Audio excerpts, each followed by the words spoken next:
Welcome to Electrified. It's your host, Dylan Loomis. For Tesla's earnings tomorrow, as they've been doing the past few quarters, it'll be on their investor relations page on YouTube, and it'll also be streamed on Twitter as well. Gary Black shared this helpful little chart from the Wall Street Journal, just going over the IRA qualifications from step 1 and down. So figured it might be helpful to some of you if you want to go ahead and take a screenshot to save it for the future. Kelly Roofing, an installer of the Tesla solar roof, just announced they did the first ever international installation of a Tesla solar roof. This house is stunning, and it's in Nevis in the Caribbean. They also shared an image showing at least 5 Tesla Powerwalls and potentially 6 plus for this system that you're looking at. Honestly, the Tesla solar roof has been a pretty rough and slow rollout, so thought this was a nice milestone. Elon had announced last week he was basically going on a speaking tour, doing different interviews, and that has started this week. As I record right now, he's actually on stage at the Possible event talking about marketing and Twitter. I haven't yet found a live stream, but I'll share one if I do. Last night, part 1 of Elon's interview with Tucker Carlson did go live, so here are a few quick takeaways. First and foremost, he was actually quite funny in this interview, made Tucker laugh on multiple occasions, but Elon did of course sound the alarm on the dangers of artificial intelligence.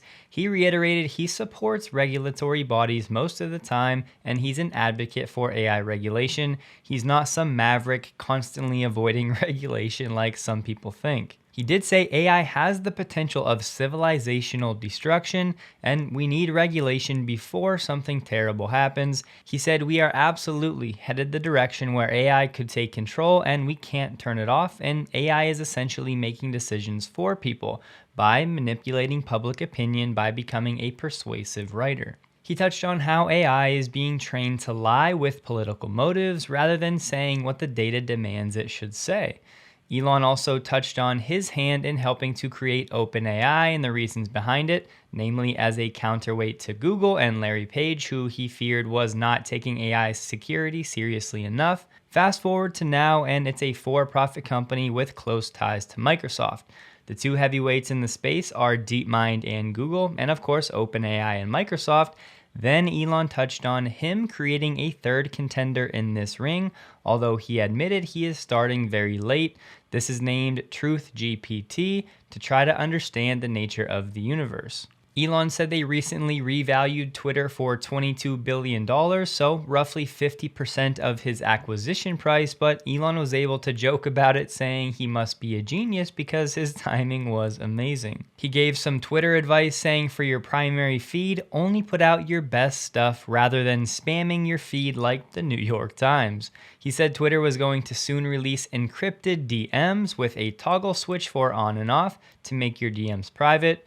Twitter is currently about 20% of the original size of when Elon took over, meaning he's cut about 80% of the staff, and part 2 of this interview will be released tonight. And on that OpenAI topic, Benny Johnson said, why doesn't Elon sue OpenAI for defrauding him? Elon said, wait for it. We talked about how the Shanghai Auto Show, which is basically China's biggest auto show, was running this week for the next week or so. There are a bunch of articles out there talking about how Tesla is not going to be there and kind of making it out to be a bigger deal than I think it is. A Shanghai-based Tesla representative said there's no particular reason that they're not there. I really think it boils down to they don't have anything new necessarily to announce, when that's really what this event is for. New electric vehicles and concept cars. One storyline I do think we all need to keep in mind for the Chinese auto market is the frequency with which these automakers are actually releasing new vehicles and putting out new features.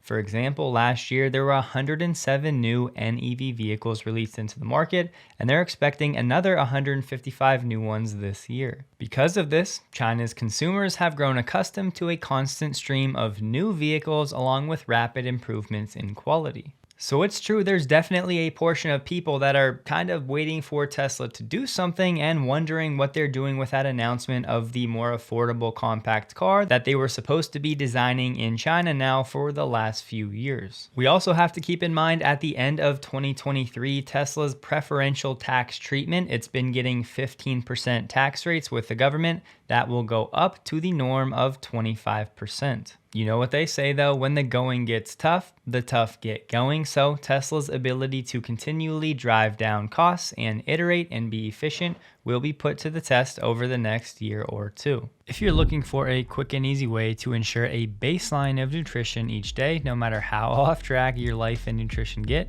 AG1 is the first place I would look. Any product that's backed by the likes of Andrew Huberman, Lex Friedman, the Institute of Human Anatomy, and many others, at the very least, deserves a second look. There aren't too many products with 75 vitamins, minerals, and probiotics in every serving that also have plant extracts, antioxidants, enzymes, and a mushroom complex in one. Each serving only has 50 calories, 6 carbs, and less than 1 gram of sugar. It's also certified by NSF, so you know the ingredients have been verified. AG1 also has an excellent potassium to sodium ratio of over 6:1. Most Americans are eating a sodium to potassium ratio of around 5:1, which is the opposite of what it's supposed to be. This balance is crucial. If you'd like to support the channel in this way, you can use my link below to get 5 travel packs and a 1-year supply of vitamin D3K2 for free with every new purchase. Thank you in advance. We finally had the specs revealed for the upcoming Polestar 4 that's going to launch in China this year, and then it's making its way to the United States in 2024. In terms of size and price, this will slide in right between the Polestar 2 and the Polestar 3. One very interesting thing with this car, there's no rear window. It's actually replaced by a high-definition screen with a live feed from a camera mounted on the roof. The 0 to 60 time is said to be 3.8 seconds. There will be both a dual and single motor versions. Battery pack size 102 kilowatt hours with over 300 miles of EPA range as the target.